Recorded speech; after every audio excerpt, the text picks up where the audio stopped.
beautiful day here at the Light and Wonder Studios. We are so lucky to have the Fair Game podcast produced here, and appreciate and are grateful for everything that Light and Wonder continues to do to support bringing this series to life.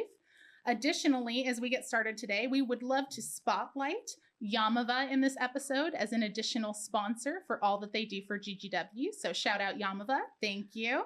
I'm Cecily Leeman.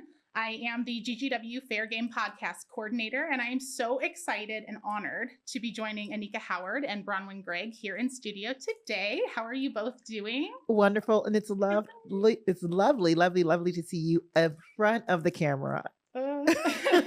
Yes, we always say our queen behind the scenes, and so here you are, finally not behind the scenes. We've been trying to do this for so long. Just took us to season 3. So happy to have you here. I am normally on the other side of that wall, So we're breaking the fourth wall. Can we say that? I think so. Yeah. Yes. I mean, I am excited though, because this is a continued journey of stepping outside of my comfort zone and getting to do it with people that I am so close with and adore so much. Is truly just like a humbling experience, and I'm very excited. You're the best. So I am coming to both of you with kind of a more serious topic today, and we wanted to get your perspectives to share with the viewers on the impact overachieving will have on like an individual person. So just kind of feeling things out. What does overachieving mean to you, Anika? Well, I think as a firstborn, oldest daughter, first granddaughter, and being the first in a lot of the rooms that I am. I mean, for me, overachieving, it's almost like, unfortunately, has been ingrained in me from very, very early on, with the belief that, you have to work twice as hard. You have to be twice as good. You have to, to even get a seat at the table. So for me, it's been a sense of, I want to make sure that I pave the way so that it's easier for the next person, and that I'm not kind of doing anything that would prohibit or make anyone feel that I shouldn't be there, or kind of take an opportunity away from somebody else that comes behind me. So for me, I internalize it a lot, and I think it's a lot of extra pressure that I put on myself. So overachieving for me feels like I have to do it because I have to make sure that I am paving the way and making it better for the next person behind me. Oh, that's deep. No, and that's totally relatable, because I can only imagine, especially in your position as a CEO of a large scale company, how that weight must carry in your day-to-day job, let alone your personal life. Yeah. Wow. No, please. Oh no, I was going to say, because I think sometimes it's what I realized too, it's a lot of internal pressure, because there's no one, like, once I take a moment and take a break, there's no one else that's expecting this of me. There's no one else that is kind of saying, okay, Nikki, you need to do this, you need to do this, you need to do that. It's kind of that internal dialogue that I'm pushing myself. And so what I've learned over time is just really one of the things that I need to do to balance. When you kind of talk about impact, I mean, I think, it's internalized stress. A lot of times you don't realize how you're carrying some of those things too, or how you're internalizing it, because I feel like I am highly functional on a lot of things. Highly functional on very little sleep, highly functional on all these different things, but none of these things are good things. And I think too, there's this piece that I'm trying to do now, because then I think also you create a habit where others feel like they have to model that. And so for me, part of being a leader is also being able to try to, be a better example of what that balance looks like. That makes complete sense. And I mean, Bronwen, you, just like Anika, are always traveling, always taking on some new conference, new speaking engagements. all kinds of fun, exciting things. How does or what do you consider to be overachieving with the volume of things that you take on? Yeah. Yeah. And that's such a good framing of the question. But actually before diving into that, just Anika, what you just described, it reminds me of my favorite Stacey Abrams quote. Like most who are underestimated, I've learned to overperform. Yes. And I feel like that's so, yes. Yes. And I feel that too, like just growing up with a lot of financial insecurity, also, ending up in, rooms where I don't know people, right? Moving to Vegas where I don't know anyone, going to high school where I didn't know anyone. There always is kind of that chip on my shoulder in terms of, okay, never want to be poor again. And how do I like prove myself to these people? But Cecily, I think the way you frame that is actually so perfect, because another thing I was going to say about what overachieving can sometimes mean to me is that I often don't even realize a lot of times that I'm ending up in a situation where I'm overachieving, because to your point, I have so much fun with it. Like I genuinely love what I do so much in terms of my career and my community and industry and, involvement, which is a lot of what I consider to be my social life as well. Mm-hmm. Like I always tell people, I don't really believe in work-life balance. I believe in work-life blends. Right. And, the old cliche adage, right? If you love what you do, you're never working. And so I feel that, right? I genuinely love what I do so much. And so I sometimes get so overexcited about different commitments.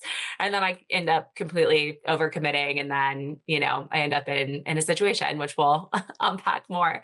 But I think that that's the other side of it, right? In terms of overachieving, it's like, oh, when you love what you're doing so much, or when you're so personally passionate or value aligned to, right, a community or a philanthropic, or, maybe it is your career or, social commitments, family.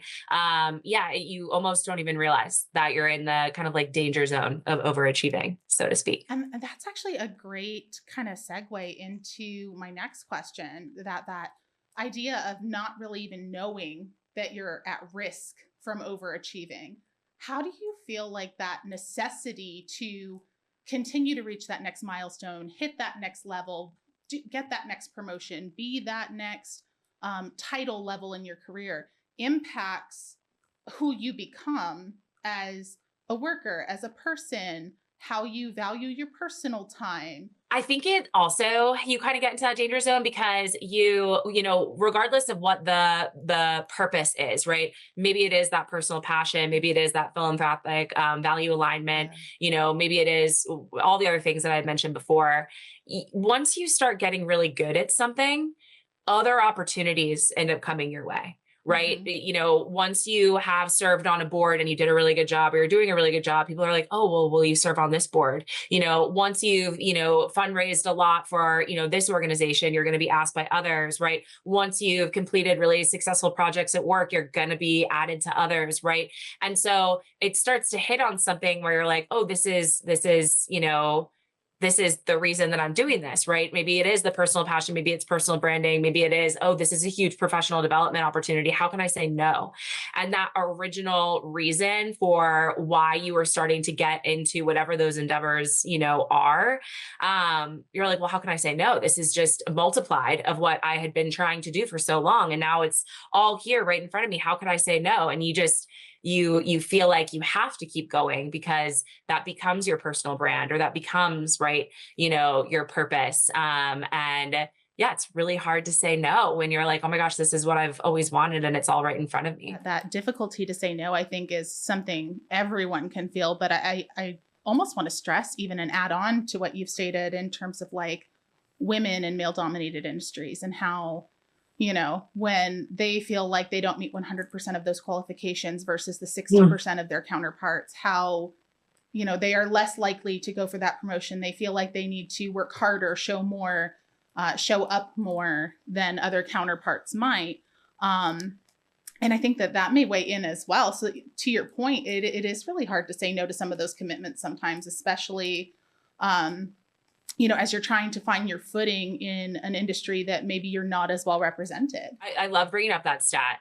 And that's so unfortunate, right? That, we're sitting here, oftentimes you see that archetype, right? As women in male dominated fields, feeling like we need to constantly prove ourselves. But really, at the end of the day, like because all of those opportunities are coming to us, and because we're being asked to do all those things, we might even be overqualified and looking at ourselves like we're, not qualified for something.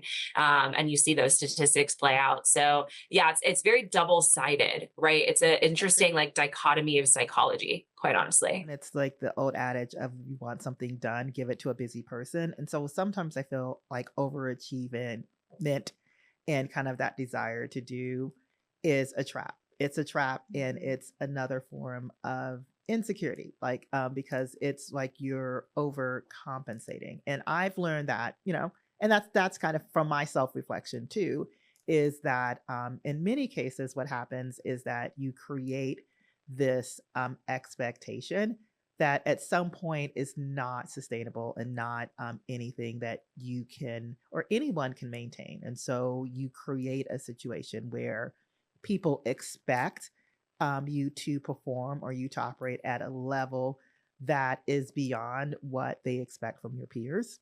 And so, and I do feel like that is something that especially when you add into the pieces of it, kind of the pay gap in terms of compensation, you have where you are working at a level so beyond what is required, because you've created that trap, kind of that box for yourself, and then I think long term, it can lead to burnout. It can lead to burnout. It can lead to you being bitter. It could be lead to kind of all of these other things around it. And so what I've learned kind of over time is like, as my mom would say, it is the art of the sacred no, kind of understanding how to gracefully decline something.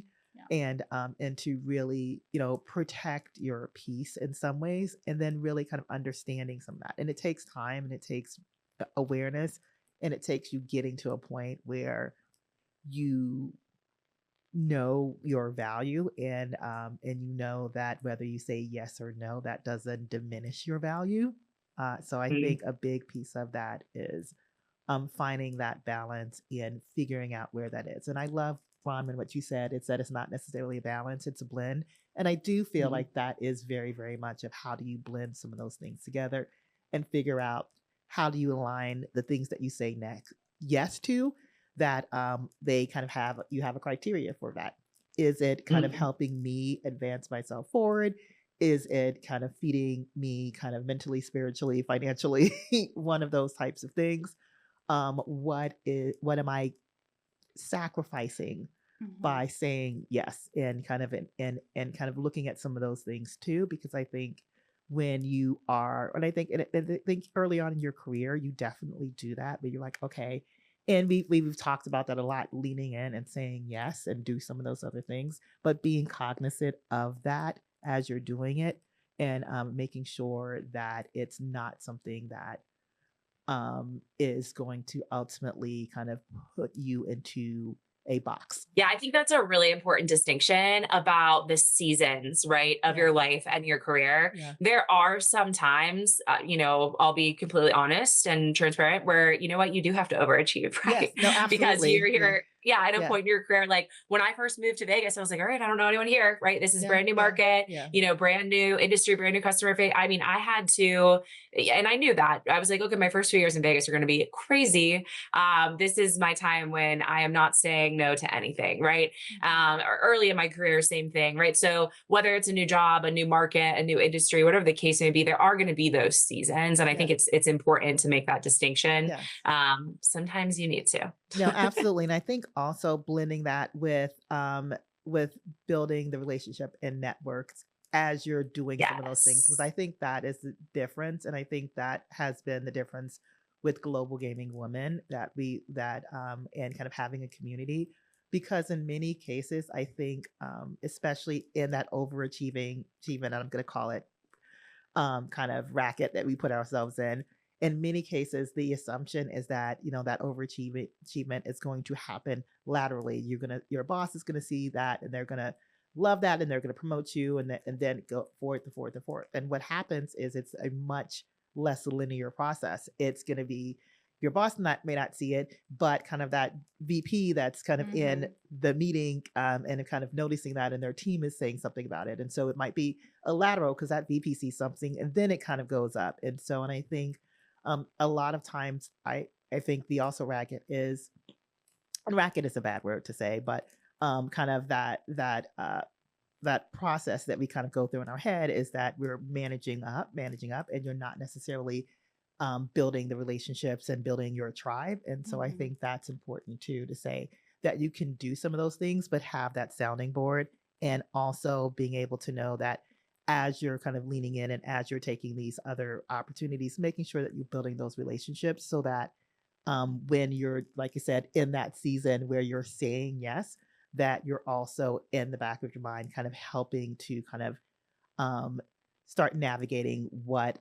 that means for your next opportunity. Yeah, I think that's so important. Two really important distinctions. It's building that network while you're in that overachieving season, and also making sure that when you're in that overachieving season, you're making your work visible, right? Yes, That's yes. personal branding, right? That's, building a network of sponsors, right? Making sure, it is not shameful. You're not conceited by, singing your praises from the rooftop when you're doing a job. Make that LinkedIn post, right? Be proud about that accomplishment when you're in those seasons. And then maybe you don't have to do it your entire life. And I think that's something else too, because that's something that I had to get out of my comfort zone too, because I think, I also was raised from the standpoint of being humble and don't be a braggart, and don't, and some of those things too are, oh, that's kind of distasteful, and all those types of things too. And I think we're in this environment where it has become more successful, and it's also not necessarily, it's kind of what, when you look at successful men and kind of career trajectory, it's because they're very loud about their accomplishments and the things that they have done. And a lot of times we have all these things that we've done, but we kind of feel like, well, I don't want to brag. I don't want to feel like someone is going to be thinking of me XYZ because I'm talking about these things too. Yeah. And that goes back to what Cecily had mentioned about, that HP study that found women will often only apply to jobs where they match 100% of requirements, men 60%. And that goes to that kind of, weird societal conditioning about thinking that, it is distasteful to be proud of your accomplishments and, to be confident and, the great work that you've done. So I do think that is a mental shift that is still needed. And you guys have me over here making a checklist. Like, okay, I'm allowed to say no. No is a full sentence. Yes. It's okay to build a network, but also find my balance in when I can step away, because as a recovering overachiever, these are all things that I'm still learning. I'm still recognizing. So I love that every time I step into a room with you guys, regardless of the situation, I learn something new. Thank you. No, it's like your own personal succession plan, because in a lot of cases, I think people get into that track in opportunities too, where you're in a job and you're so good at it and you pull it in. And because of that, and because you're leaning so much into that and you're overachieving in that position, people find you so invaluable to that position that they, it's easier for them to keep you there than to promote you to someone else, because it's going to be harder for them to find someone to replace. And so part of it is making sure, like I said, that you're not creating a box for yourself. That is very strong and powerful. That one is actually going literally in the memory bank along with grow outside your comfort zone. Right. Because I'm legit going to put something on my wall in my office that says I should have my own succession plan. Phenomenal reminders. So I guess kind of a vulnerable moment, right? So as a woman in a male dominated industry who is also as an adult finding out that I am autistic, right? I personally have found over the years that along with the masking that comes with the overachieving and things of that nature, that I also have tied personally a lot of my self-worth and value to my ability to meet those deadlines, to meet those goals, to meet those achievements. What would you each tell to someone like me in your career area, your network, to help them overcome? What are your pro tips? Yeah, I can share also too, kind of like a vulnerable anecdote, which is how I got to these tips. So a couple of years ago, I was, I guess you could say, graduating out of that overachieving, season. But I kind of gone a little bit too far. I was serving on 5 boards, actually. Oh, wow. This is about 2.5 years ago. Yeah, it was insane. I was membership co-chair for Global Gaming Women. I was president of WISE, Women in Sports and Events at the time.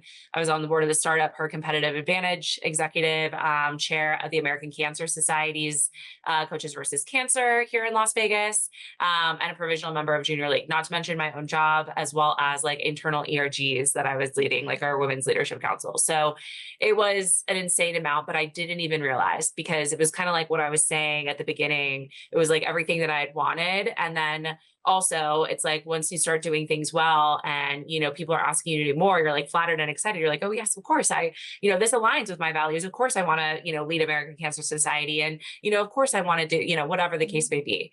And I went through this amazing program at UNLV. It is Jan Jones Blackhurst Women's Leadership Development Program, Women Up. And during that 6 months, we had to do a 360 review. I don't know if you guys have ever done one of those, but you have anonymous, amazing. You have anonymous people in your circle professionally give you rankings and feedback, right? And it's that 360 feedback. So it's your leadership, it's people who are reporting to you, it's peers, et cetera.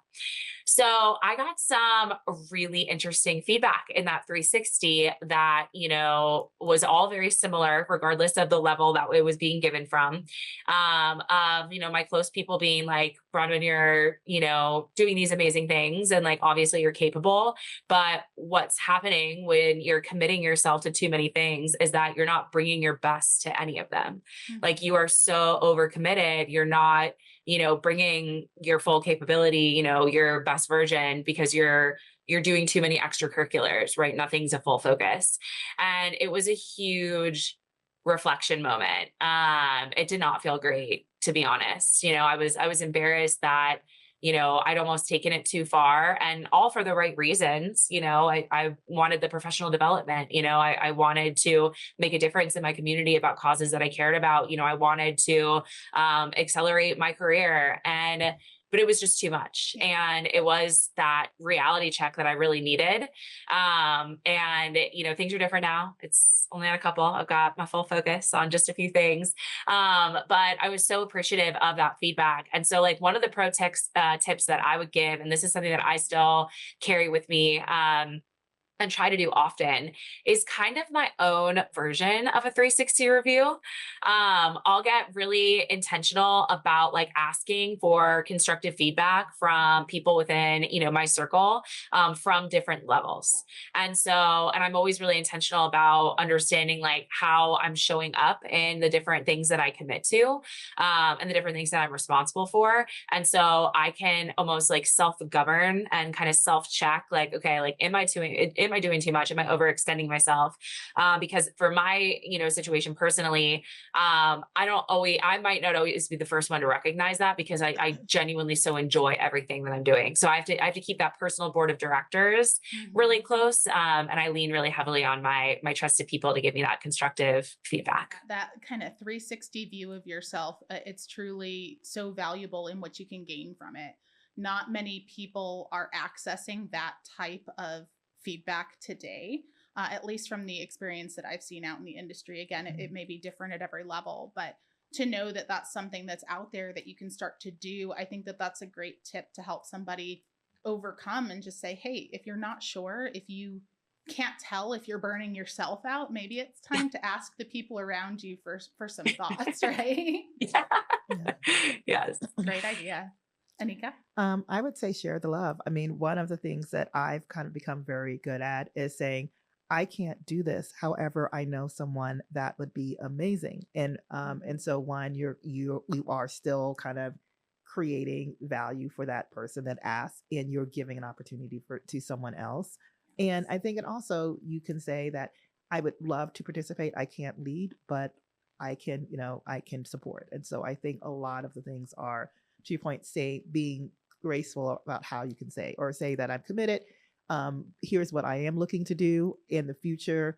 I would be interested in X. And so being very, very intentional with what you want to do, and be very clear and directive. And people appreciate that. And so when I said earlier about having that network of people, when you have that group of people, then you always will know someone. And in many cases, like you think you're getting a lot of times you're getting opportunities that other people might not be aware of. And so to be able to kind of bring somebody forward is one of my favorite things to be able to do. And to be able to say, hey, this is someone that you may not know, but you should know. I love that you talk about being intentional, but still being supportive. Yeah. Because there is a very fine line with saying, I am intentional with my boundaries. Yes. But sucks for you. Yes, exactly. I'm like, no, I'm not going to do it. And Yeah. so and I think when people hear that too, they feel like that's the only answer. The answer Yes. isn't like, well, no, too bad, you figured it out. It's like, no, I can help you kind of find, I can help you solve your problem. I just can't solve it for you. Love that. Yes. All right. Well, before we drop off, so instead of our normal rapid fire, I'm going to ask you guys some very, I guess, profound, deep questions. Oh, buddy. To continue to share with the viewers and really help them find their healthy balance. What do you think is a great way for an individual who doesn't know how to stop overachieving, who doesn't understand that burnout is not a badge of honor? Yeah. To step into an understanding of what their healthy balance might be. So I learned this exercise. Actually, funny enough, I learned it at my Women's Leadership Council for Insight Global Conference last year. And I actually just used this to actually not go to the conference this year. I'm really sad to miss it, but I needed to. I just had too much going on. We did this exercise around glass balls and plastic balls. And so when you're juggling, right, like if you imagine you're juggling a bunch of glass and plastic balls, it's like, okay, if a glass ball break or drops, that shatters, right? But if a plastic ball drops, it's just going to bounce off the ground. So what are your glass balls and what are your plastic balls, right? How can you figure out, which ones are not going to ruin, right? Like your career, relationships, et cetera, if you drop them. And which ones, can you be more intentional about, maybe putting off for a while. And hopefully that's helpful in terms of balance. Love that. That's a beautiful metaphor, Yeah. actually. No, I mean, I like that as well. And so I'm trying to figure out if I have anything better than that. I really do like that one. I mean, I think the other one is kind of self-reflection and self-evaluation. So kind of in a similar way, understanding. And so this requires you understanding like what are the things that are most important to you that you're trying to accomplish, and kind of what are things that are very similar that are the right now versus things that can be kind of put off, because everything can't be a priority.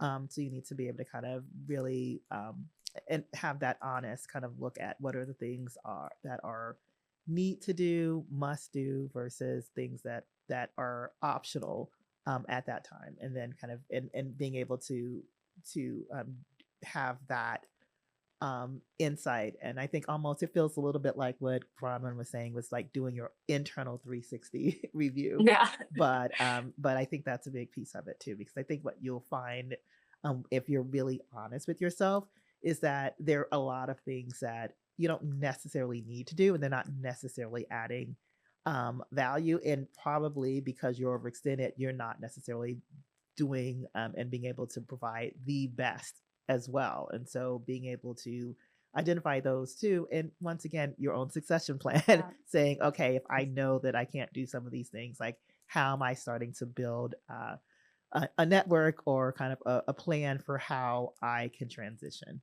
some of these things away. And once again, it's not saying no and dropping the ball and then having someone stuck with them having to figure it out, but it's like, how do you gracefully transition so that you're giving opportunity for someone else and you're freeing yourself up. I love that. And I like how you kind of reference that you can't really pour from an empty cup. You cannot. And I mean, it's everyone's like, oh, it's such a cliche saying, right? But it's so valid. Like, if there's nothing left to give, who are you supporting? Who are you helping? How are you thriving? or if you're at some point that you are now not giving from a place of happiness but out of obligation, and you just kind of feel that you're trapped, then also that's not serving you either. And the anxiety that comes with that, just in my mind, being able to be like, okay, is this glass or plastic? Yeah. Is it glass or plastic? Like I'm getting so anxious about my calendar tomorrow, but I've already rescheduled lunch with them, but like, gosh, I have this big project at work. And then I'm like, okay, glass or plastic? Yeah. And I'm like, plastic, they'll understand. Like, why am I getting anxious about this? And it removes the pressure, right? Because you're like, oh, that's not going to shatter. It is plastic. I think this is a perfect way to kind of end on a note of inspiration. You ladies are always inspiring me, but I'm super excited to hear how this particular episode will inspire others in similar situations. Thank you again for letting me kind of step out of my comfort zone to join you both today. And just thank you again to the Light and Wonder Podcast Studio team for everything that they do. The podcast, all the things that we put together would not be possible without them. And again, thank you for the incredible support of our partners at Yamaba and everything that they've done to provide additional sponsorship towards the podcast this year.